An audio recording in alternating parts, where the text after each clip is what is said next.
नमस्कार मित्रांनो, तुमचं सगळ्यांचं आपल्या यूट्यूब चॅनलमध्ये स्वागत आहे. आज मित्रांनो, मी तुम्हाला उच्च न्यायालय भरती 2025 बद्दल काहीतरी माहिती सांगणार आहे. 15 डिसेंबरपासून फॉर्म्स भरणं सुरू झालेली आहे आणि त्याची आता लास्ट तारीख 5 जानेवारी असणार आहे आणि 5 जानेवारीपर्यंत 5 वाजेपर्यंतच टाईम असणार आहे. हे लक्षात ठेवा. सगळ्यांनी फॉर्म भरून द्या आणि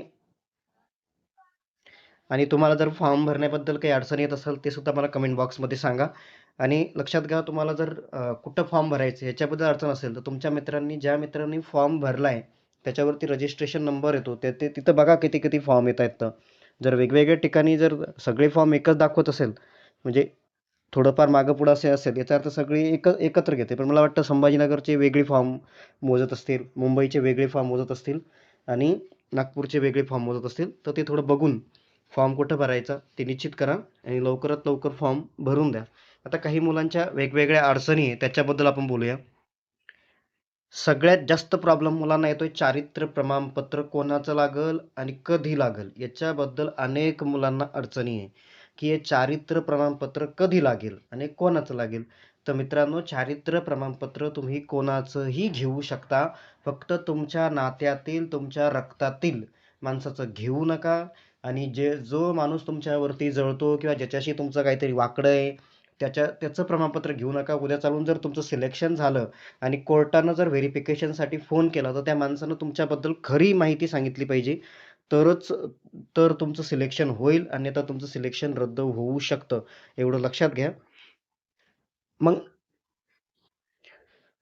आणि मग तुम्हाला घ्यायचं चारित्र्य प्रमाणपत्र कोणाचं घ्यायचं आहे, तर तुम्ही सरपंचाचं चारित्र्य प्रमाणपत्र घेऊ शकता, कारण सरपंचाकडे सही शिक्का असतो, ते सगळ्यात भारी. ग्रामसेवकाचं तुम्ही चारित्र्य प्रमाणपत्र घेऊ शकता. फक्त एकाचे 2 चारित्र्य प्रमाणपत्र घेऊ नका. ग्रामसेवकाचं घेऊ शकता. तुम्ही तुमच्या शाळेच्या मुख्याध्यापकाचं घेऊ शकता. हेडमास्टर जे असतात HM, त्यांचं घेऊ शकता तुम्ही.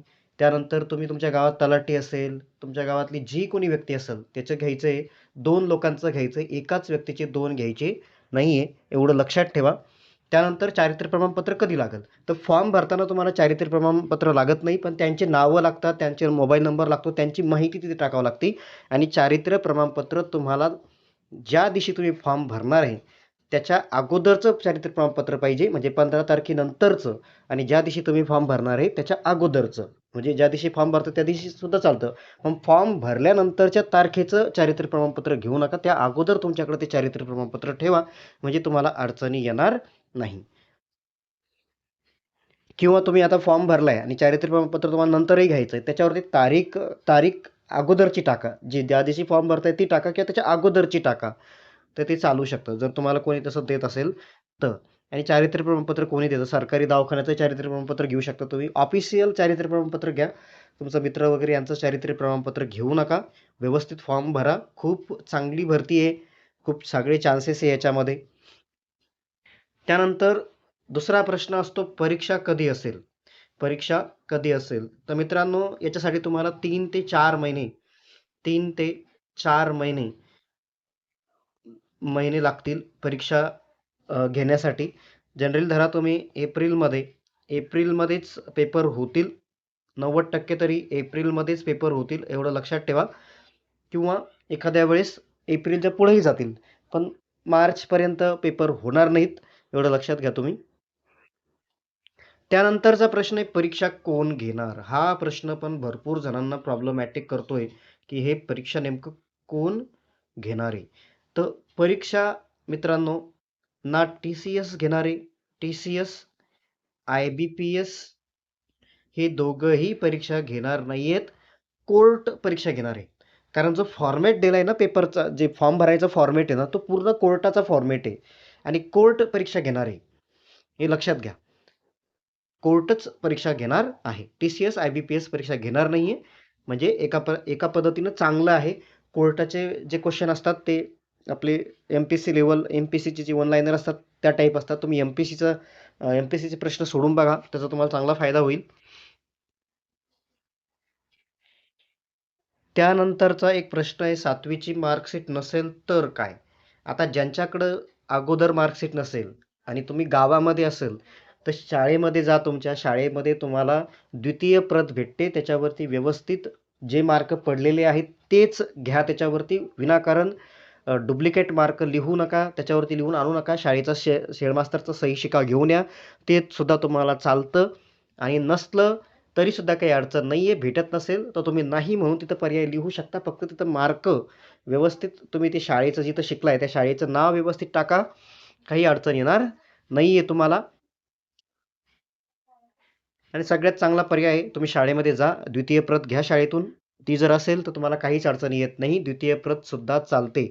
पण ते व्हेरिफिकेशन करतात द्वितीय प्रतचं. तिथं शाळेमध्ये स्वतः येतात आणि स्वतः ते मार्क चेक करतात. तुम्ही चुकीचे मार्क टाकलेले की बरोबर मार्क टाकलेले हे सुद्धा ते चेक करतात. मागं असं झालेलं आहे की चुकीचे मार्क टाकल्यामुळं सिलेक्शन रद्द केलेलं आहे. तर तुम्ही व्यवस्थित फॉर्म भरा आणि व्यवस्थित मार्कशीट पहा. नसेल तर नाही पर्याय लिहा. परीक्षा ऑनलाईन की ऑफलाईन हा सुद्धा खूप महत्त्वाचा प्रश्न आहे. परीक्षा ऑनलाईन होणार आहे की ऑफलाईन होणार आहे?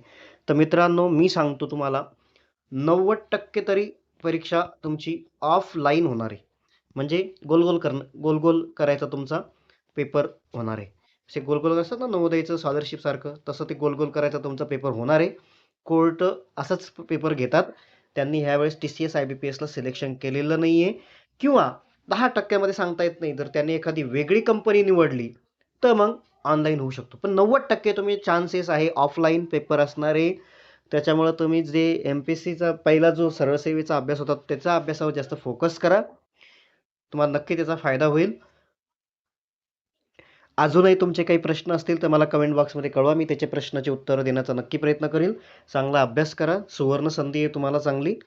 ठीक आहे मित्रांनो, भेटूया पुढच्या व्हिडिओमध्ये. जर व्हिडिओ आवडला असेल तर एकदा चॅनलला सबस्क्राईब करा आणि लाईक करा. ठीक आहे, धन्यवाद.